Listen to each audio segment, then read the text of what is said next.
Hello everyone, welcome to my channel. आज हम लोग पढ़ने वाले हैं हिस्ट्री का चैप्टर नंबर 4, जिसका नाम है द मुगल्स। अब बेसिकली हम लोग मुगल्स के बारे में जानने वाले हैं।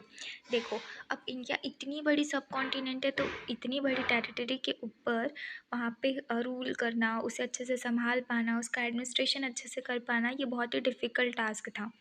लेकिन फिर भी जो है ना, उस टाइम पे मुगल्स लोगों ने ये पहले ही कर चुके थे। उनका मतलब आप देख रहे हो ना, मतलब बाबर से लास्ट जब ये जाता है और मतलब उसके आगे पे और होते हैं, फिर उसके बाद जब है औरंगजेब तक जाते जाते उन लोग पूरा ऑलमोस्ट पूरे इंडिया को कवर कर लेते हैं। पूरा इंडिया ही उनके अंडर में आ जाता है और इतना ज़्यादा मतलब इतनी सारी पीढ़ियों से जो चलता आ रहा है, जो उनका किंगडम्स हैं, वो उन्होंने उस टाइम पे कर लिए थे। मतलब उनका जो पॉलिटिकल जो प्लान था, जो आइडियाज़ थे गवर्नेंस को लेकर, जो गवर्न करना है उनको वहाँ पे, तो ये सब बहुत ही ज़्यादा अच्छा था। वो लोग ने पहले ही कर लिए थे, इसीलिए जो है लोग का इतना अच्छे से लास्ट कर पाया था।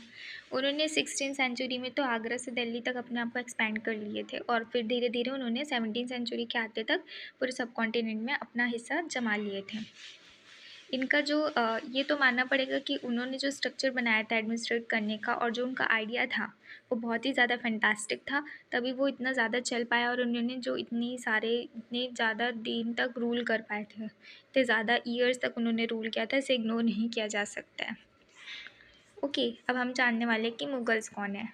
मुगल्स ना, जैसे कि मुगल्स के जो पहले वाले रहे होंगे, जो उनके लीनिएज थे, जो उनके जो पीढ़ी जो चली आ रही थी रूलर्स की, उसमें से जो मदर साइड के थे ना, वो डिसेंडेंट्स थे किसके? जंगिस खान के।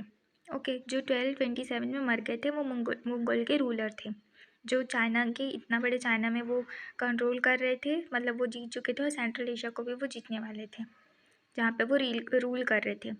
और ये तो हमने मदर साइड का देख लिया कि मुगल के जो मुगल्स के जो मदर के साइड के कहाँ के डिसेंडेंट्स थे, वो जंगीज़ खान के डिसेंडेंट थे। और जो फादर के साइड थे, वो सक्सेसर थे तैमूर के। ओके, जो कि जिनकी डेथ हो गई 1404 में। ये रूल करते थे ईरान, इराक, और जहाँ आज टर्की है, वहाँ पे ये लोग रूल करते थे। ओके, मुगल्स को ना अपना नाम, अपने नाम से मुग़ल या फिर मंगोल कहलाया जाना नहीं पसंद था, क्योंकि वो जो चंगेज़ खान थे, वो बहुत ही ज़्यादा बैड मेमोरी से एसोसिएट करते थे। जैसे कि वो बहुत ज़्यादा तबाही मचा के रखे थे लोगों, मतलब वो इतने ज़्यादा राक्षस बोल सकते हैं, जो मॉन्स्टर रहते हैं उन टाइप का, जो उनका मॉन्स्टर टाइप का इमेज बन गया था, तो वो नहीं चाहते थे कि उनको उनके नाम से पहचाने जाए, इसलिए उन्होंने मंगोल को मुग़ल कर दिया था। लेकिन जो मंगोल को मुग़ल कर दिए थे, जो वो लोग थे मुगल्स, वो प्राउड करते थे अपने फादर के साइड के जो एंसेस्टर्स थे उनको। क्यों? क्योंकि वो लोगों ने, मतलब वो लोग उनके लिए ग्रेट थे, उनके एंसेस्टर्स तो थे वो भी बहुत ज़्यादा ग्रेट थे, क्योंकि उन्होंने साथ ही साथ जो कैप्चर भी किया था दिल्ली को 1398 में उन्होंने कैप्चर भी किया था। ओके, तो फिर वो अपना जो जीनियोलॉजी है उसको बहुत ज़्यादा सेलिब्रेट कर रहे थे, तो इसीलिए उन्होंने मंगोल का मुग़ल कर दिया। क्योंकि ये जो आप पिक्चर देख सकते हैं ना, मतलब जो उनके जो माइंड में रह गया था कि वो एक बहुत ग्रेट थे। अब जेंगिस खान वाले में तो उन लोग को बिल्कुल भी प्राउड फील नहीं हो रहा था, तो इसलिए उन्होंने अपने फादर के साइड को ज़्यादा रेस्पेक्ट दिए थे। अब जो मुग़ल है उनका मिलिट्री कैंपेन्स देख लेते हैं। जो सबसे फर्स्ट जो मुग़ल एम्पर रहे थे ना, वो बाबर थे, जो कि 1926 से 1930 तक कहाँ पे वो जो अपना सिंहासन संभाल रहे थे। उन्होंने, जब वो सिर्फ 12 साल के थे ना, तब उन्होंने जो फरगान है उनके जो भी वहाँ पे थे, जो रूलर थे, उनको उन्होंने हरा दिया था, और उनके जो थ्रोन को, उनके सिंहासन पर अपना कब्जे जमा लिया था। तो कब जब वो सिर्फ 12 साल के थे, 1994 की बात है ये। ओके, तो उन्हें जो अपना एंसेस्ट्रल जो थ्रोन है ना, उसे छोड़ना पड़ा था, क्योंकि वहाँ पे दूसरे मंगोल के जो ग्रुप थे, जो उज़्बेक थे, वो वहाँ पे हमला कर रहे थे। ओके, तो बहुत सारे साल वो घूमे। थोड़े साल घूमने के बाद उन्होंने कब्ज़ा जमा लिया काबुल पर। कहाँ पे? कब? 1904 में। और 1926 में उन्होंने पहली बार जो है इंडिया के, उन्होंने जो सुल्तान थे दिल्ली के, उनको उन्होंने हराया था, जिनका नाम था, उस टाइम पर रूल कौन कर रहा था? अब्राहम लोधी। ये बैटल ऑफ पानीपत यहीं से रिलेटेड है, जब बाबर ने इब्राहिम को हराया था, तब यहाँ पे बैटल ऑफ पानीपत इसी नाम से जाना जाता है। और उनको हराने के बाद उन्होंने दिल्ली और आगरा को कैप्चर कर लिया था। अब मुगल्स की ये बात अलग थी। अब मुगल्स की ये बात सबसे ज़्यादा अलग थी कि वो जो है ना, पहले क्या आ रहा था, ये चल रही थी कि अगर कोई राजा है, उसका बेटा राजा बनेगा, उसका बेटा राजा बनेगा, उसका बड़ा बेटा राजा बनेगा। जो सब, अगर मान लो किसी राजा के 4 बेटे हैं, तो जो सबसे बड़ा वाला जो राजा का बेटा है वही राजा बनेगा, बाकी सबको कुछ भी बना दिया जाएगा, मतलब उसी उनके कोर्ट के अंदर में। लेकिन जो मुगल्स हैं ना, वो ये चीज़ में नहीं मानते थे। वो प्री मॉर्गनेचर में बिल्कुल भी ज़्यादा बिलीव नहीं करते थे। उनका ऐसा बिल्कुल भी मानना नहीं था कि अगर कोई बेटा उसी, वो मानते थे कि जैसे जो उनके मुगल्स में पहले जो तिमुरिद में जो पहले जो कस्टम फॉलो होता था, जिसको कोपेरेंसरी ऑफ इनहेरिटेंस बोला जाता था, तो वो वहाँ पे फॉलो होता था कि अगर कोई भी मतलब चीज़ें हैं तो वो सारे बच्चों में इक्वली ट्रीट की जाएंगी। अगर कोई राजा बन रहा था तो दूसरे स्टेट का राजा बनेगा, मतलब उनके में ऐसी इक्वलिटी देखने के लिए मिलता था कि जैसे कि कोई बच्चा है तो वो सारे सारे जो डिवीज़न कर दिया जाता था हर एक सन पर, जो वहाँ पे रूल को फॉलो करने वाले हैं और जहाँ वहाँ पे रूल करने वाले हैं। ओके, तो वो इसमें नहीं मानते थे। अब मुगल्स के बाकी लोगों के साथ कैसे रिलेशंस थे, बाकी जो अदर रूलर्स थे। देखो, जो रूलर थे मुगल के रूलर, अब उनका जो कैंपेन है ना वो कॉन्स्टेंटली चल रहा था दूसरे रूलर में, कि अगर हम लोग यहाँ पे रूल कर रहे हैं तो आप चुपचाप से हमारा बात मान लो और हमारी जो अथॉरिटी है उसको एक्सेप्ट कर लो। लेकिन जो नहीं एक्सेप्ट कर रहा था वो उनसे फाइट करते थे, जो एक्सेप्ट कर लेता था वो उन्हें कोई भी हाई पोजीशन में दे देते थे अपने ही कोर्ट के अंदर में। और बहुत सारे लोग इनके मतलब कि अब जो है मुगल बहुत ज़्यादा पावरफुल हो गए थे, तो बहुत सारे लोग को इनकी बात माननी पड़ी थी, इनकी अथॉरिटी भी वो खुशी खुशी से मान लेते थे। इसका एग्जाम्पल है राजपूत, वो उनके वॉलंटरी बन जाते थे, और उसके बाद जो है, और कोई जो राजा लोग होते थे ना, वो अपनी बच्चियों की शादी जो है मुगल्स फैमिली में कर देते थे और फिर उनसे उनको हाई पोजीशन मिल जाती थी।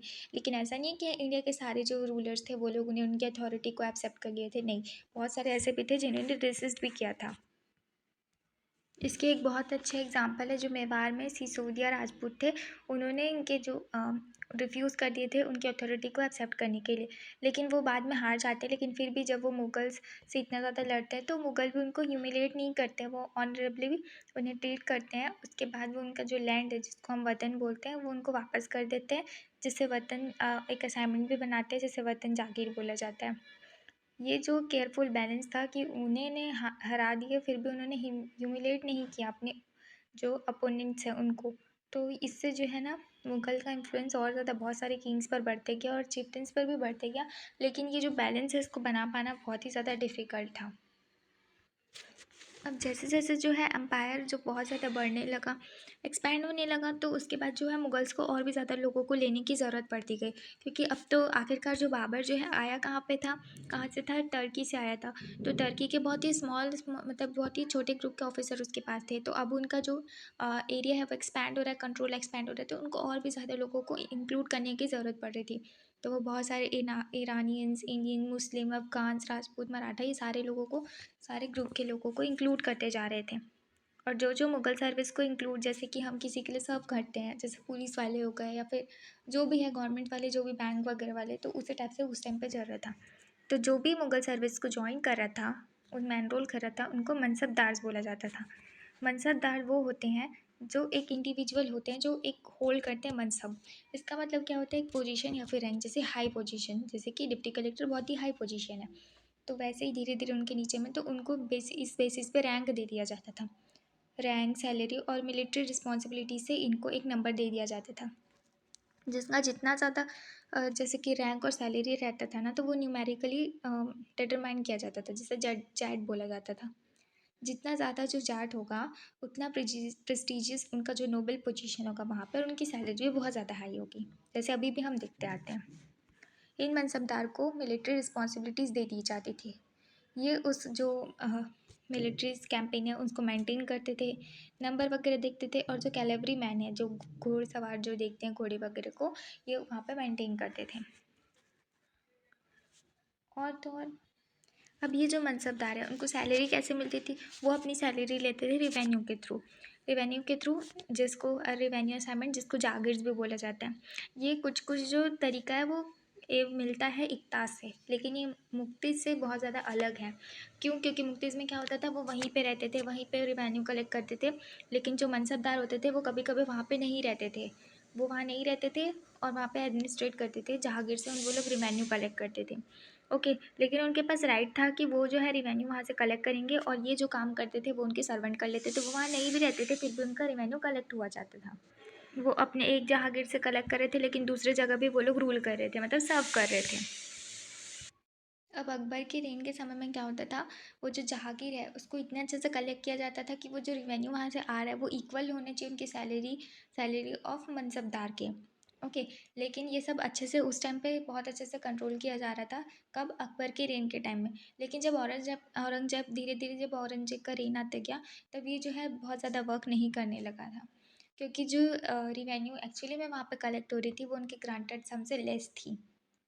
ओके, तो इससे क्या होता है, अब वहाँ पे मनसबदार की जो संख्या है वो बहुत ज़्यादा बढ़ रही थी, इंक्रीज़ हो रही थी। जो वहाँ पे जो मनसबदार थे, उसके बाद क्या हो रहा था कि जो जहांगीर है उनके लिए उन्हें बहुत ज़्यादा वेट करना पड़ता था, फिर भी उन्हें जहांगीर मिलता था। ओके, इसके बाद क्या होता है, बहुत सारे जो प्रॉब्लम्स वो लोग फेस कर रहे थे, जो कि जहांगीर के नंबर जो शॉर्ट हो रहा था जहांगीर का नंबर, उससे वो लोग बहुत ज़्यादा फेस कर रहे थे प्रॉब्लम्स को। इससे क्या होता है, रिजल्ट में जो जागीरदार हैं वो जो है उतना रिवेन्यू, जितना ज़्यादा हो सके रिवेन्यू देने के लिए वो लोग अपना जो फार्मर्स वगैरह के जो टैक्स है उनको बढ़ाते जा रहे थे। इससे क्या होता है, जो औरंगजेब है ना वो अनेबल हो जाते कंट्रोल करने के लिए ये डेवलपमेंट को अपने लास्ट ईयर ऑफ रेन के टाइम पे। जब वो लोग इतना ज़्यादा टैक्स बढ़ा रहे हैं तो वो लोगों को जो पीजेंट्स है उनको बहुत ज़्यादा सफ़र करना पड़ेगा, और होता भी ऐसे ही, वो लोग बहुत ज़्यादा सफ़र करते हैं। अब जो सबसे ज़्यादा मेन सोर्स ऑफ इनकम कहाँ से जो मुगल्स हैं उनको इनकम्स मिल रहा था, जो मुगल के रूलर थे उनको मिल रहा था, सबसे ज़्यादा जो इनकम है वो मिल रहा था जो पीजेंट्री प्रोड्यूस कर रहे हैं वहाँ पे वो लोग टैक्स लगाते थे। ओके, बहुत सारे प्लेस पे तो ये जो पीजेंट्स है ना, उन्हें ये जो पे करना पड़ता था टैक्स को, वो किससे पे करवाते थे, जैसे एलिट्स होते थे वो अपने रूरल एलिट्स को दे देते थे। फिर वो चाहे जैसे बीच के इंटरमीडिएट्स होते थे हैं ये लोग, जैसे कि आप जो पेजेंट्स हो वो टैक्स किसको दे रहे हो, किसी भी एलिट्स को दे रहे हो, वो ले जाकर किसको देंगे, किंग को देंगे। तो ये जो वो कभी कभी जो ये बीच वाले जो इंटरमीडिएट्स होते थे वो हेडमैन भी होते थे और लोकल चिफ्टन्स भी होते थे। लेकिन मुगल ने इनके लिए जो वर्ड यूज़ किए थे वो किए थे ज़मींदार। ये सारे जो एक ही जो बोलने के लिए, इंटरमीडिएट्स को बोलने के लिए उन्होंने एक वर्ड इंट्रोड्यूस करवाए थे, वो था ज़मींदार। ये कोई बहुत लोकल हेडमैन भी होते थे विलेज के, और पावरफुल चिफ्टन्स भी हो सकते थे।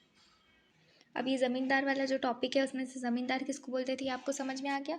अब हम लोग नेक्स्ट देखने वाले हैं जो अकबर रेवेन्यू मिनिस्टर थे, जो अकबर के कोर्ट में रेवेन्यू मिनिस्टर थे, उनका नाम था टोडरमल। वो क्या करते हैं, वो बहुत ज़्यादा केयरफुली सर्वे करते हैं, 10 साल तक वो देखते हैं कि कौन से फील्ड में कौन सी क्रॉप उग रही है, कौन सबसे ज़्यादा क्रॉप दे रहा है, कौन सबसे कम दे रहा है, किसकी प्राइस क्या है। ये पूरे 10 साल तक ना वो पूरे एकदम अच्छे से सर्वे कर लेते हैं, और फिर 10 साल के जो बेसिस पे जो डेटा निकलता है ना, उससे वो लोग हर एक क्रॉप पर एक जो कैश है उसको फिक्स कर देते थे। यहाँ पे प्रोविंस मतलब जो होता है वो स्टेट होता है, प्रोविजन मतलब, ओके सॉरी, प्रोविंस मतलब स्टेट होता है। ओके, तो ये जो सारे जो प्रोविंस थे ये डिवाइडेड थे एक एक रेवेन्यू सर्कल पे। जैसे कि वो देख लेते थे कि इस एरिया में जो फर्टिलिटी अच्छी है, अगर जो रिवर के पास है तो वहाँ का जो टैक्स है वो थोड़ा ज़्यादा होगा। तो इस तरीके से वो लोग रेवेन्यू सर्कल में बांट देते थे, और एक एक इंडिविजुअल क्रॉप पर कितना कितना रेवेन्यू रेट्स उनको रखना है ये भी वो लोग डिसाइड कर लेते थे, फिक्स कर लेते थे। इसी रेवेन्यू सिस्टम को वो बोला जाता है जब्त। जब्त एक रेवेन्यू सिस्टम है। ओके, जो हर एक एरिया और क्रॉप के बेसिस पे और प्राइस के बेसिस पे वहाँ पे जो है टैक्स लगी जाती थी। और तो और जो जहाँ पे ये सब चीज़ें चल रही थी, वो मुग़ल जिसमें एडमिनिस्ट्रेट कर रहे थे, जहाँ पे वो लोग का कंट्रोल अच्छे से था। जो लैंड उनके पास में थी वो वहाँ पे ज़्यादा अच्छे से चल रही थी, जहाँ पे उनके अकाउंट्स थे। लेकिन ये पॉसिबल नहीं था गुजरात और बंगाल के प्रोविंस पे।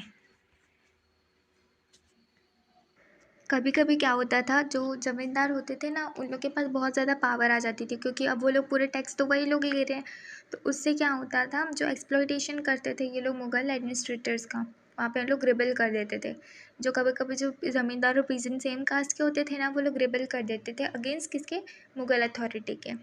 तो इससे जो है स्टेबिलिटी पर चैलेंज आ रहा था मुग़ल एम्पायर के, और ये धीरे धीरे स्टेबिलिटी जो है थोड़ी थोड़ी कम होने जा रही थी 17वीं सेंचुरी के एंड में।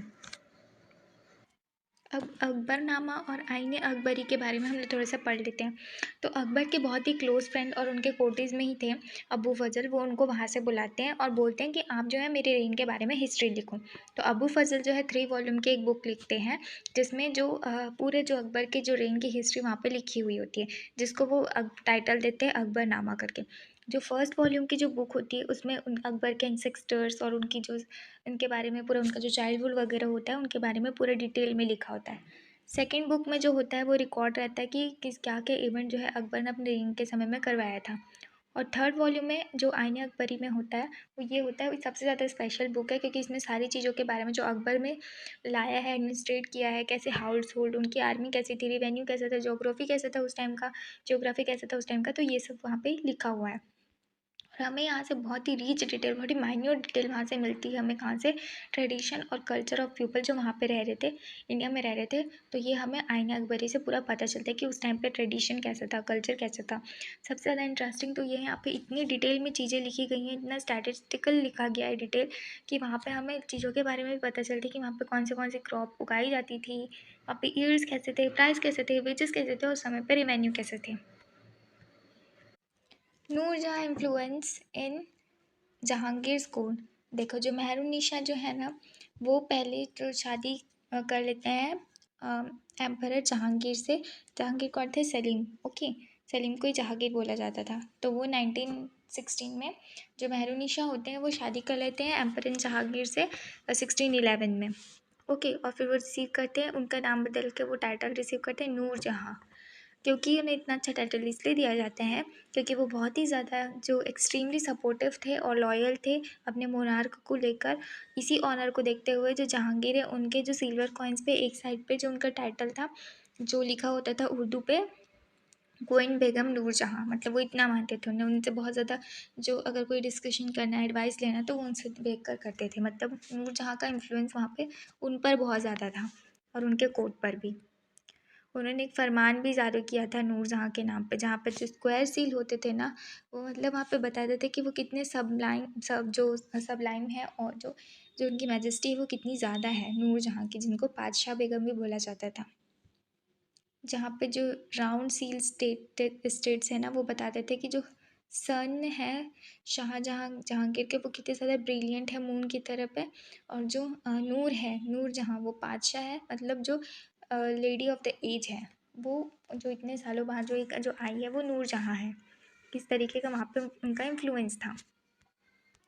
अब हम देखने वाले कि मुग़ल एम्परर और जो 17th सेंचुरी के बाद क्या क्या होता है।